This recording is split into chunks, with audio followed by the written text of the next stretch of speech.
இப்போ நம்ம பார்க்க போகிற கதையின் தலைப்பு நன்றி மறந்த சிங்கம். முல்லை மலர் என்ற காட்டில் விறகு வெட்டுவதற்காக சென்று கொண்டிருந்தான் மனிதன் ஒருவன். அப்போது காட்டில் எங்கிருந்தோ சிங்கத்தின் கர்ஜனை கேட்டது. பயத்துடன் ஓடத் தொடங்கினான் மனிதன். மனிதனே, பயப்படாதே, இங்கே வா, நான் உன்னை ஒன்றும் செய்ய மாட்டேன் என்ற குரல் கேட்டது. தயக்கத்துடன் குரல் வந்த திசையை நோக்கி சென்றான் மனிதன். அங்கு ஒரு கூண்டில் சிங்கம் அடைப்பட்டிருந்தது. வேட்டைக்காரர்கள் சிலர் சிங்கத்தை உயிருடன் பிடிப்பதற்காக ஒரு கூண்டு செய்து அதற்குள் ஓர் ஆட்டை விட்டு வைத்திருந்தனர். ஆட்டிற்கு ஆசைப்பட்ட சிங்கம் கூண்டிற்குள் மாட்டிக்கொண்டது.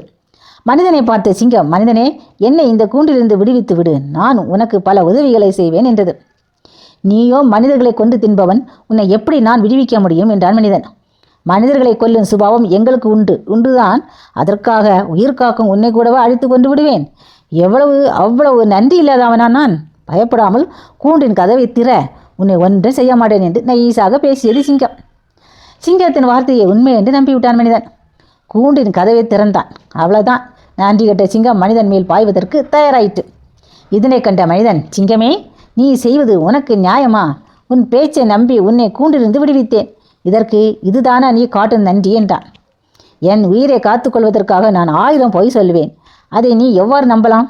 மனிதர்கள் என்றால் பகுத்தறிவு உள்ளவர்கள் என்று தானே பொருள்.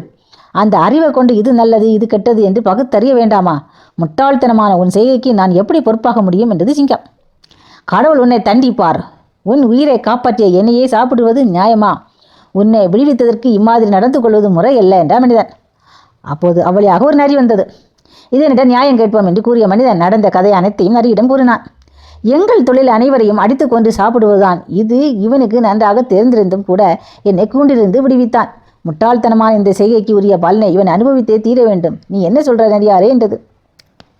அனைத்தையும் கேட்ட நரிக்கு சிங்கத்தின் நன்றி கட்ட செயல் புரிந்துவிட்டது. உதவி செய்த மனிதனை காப்பாற்றி சிங்கத்தை கூட்டில் பூட்டிவிட தந்திரமாக செயல்பட்டது. அதனால் ஒன்றும் புரியாததை போல் பாவனை செய்து, நீங்கள் இந்த மாதிரி சொன்னால் எனக்கு ஒன்றுமே புரியல, ஆரம்பத்திலிருந்து சொல்லுங்கள் என்றது நரி. உடனே சிங்கம் சொல்ல தொடங்கியது. நான் அந்த கூற்றுகள் அடைந்து கிடந்தேன். எந்த கூற்றுகள் என்றது நரி. அதோ இருக்கிறதே அந்த கூற்றுகள் என்றது சிங்கம். எப்படி அடைந்து கிடந்தீர்கள் என்றது நரி. சிங்கம் விடுவடு என்று கூற்றுகள் சென்றது. இதுதான் சமயம் என்று கருதிய நரி சட்டென்று கூண்டு கதவை இழுத்து மூடியது. நரியாரே, இது என்ன அயோக்கியத்தனம்? நியாயம் கூறுவதாக கூறி என்னை மறுபடியும் கூண்டில் அடைத்து விட்டீரே என்று கத்தியது சிங்கம். நீங்கள் பேசாமல் கூண்டுக்குள்ளே இருங்கள். நான் ஒன்றும் இந்த மனிதனைப் போல் முட்டாள் அல்ல.